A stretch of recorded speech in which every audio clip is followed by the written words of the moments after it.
এনাও নীলা, আঙ্গুর খাও। এর হাত নাই নাকি যে তোমাকে আঙ্গুর খাওয়াতে হবে? আরে বেবি, খাও না। আজকে তো খাবার দেখেই সুস্বাদু মনে হচ্ছে। এগুলো সুস্বাদু মনে হচ্ছে? সুস্বাদু খাবার তো আমাদের পাশের বাড়ির বউ বানায়, একবার খেলে আঙ্গুল চাটবা।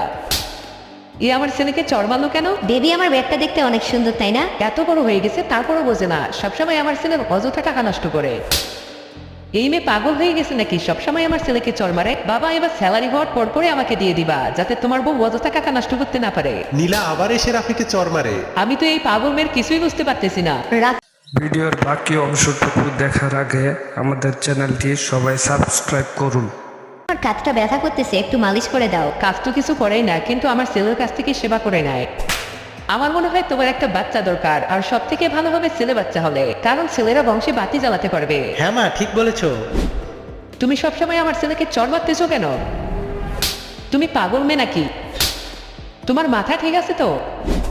মা, ওর উপর চিল্লাইও না, যত চিল্লাবা তত চর মারবে।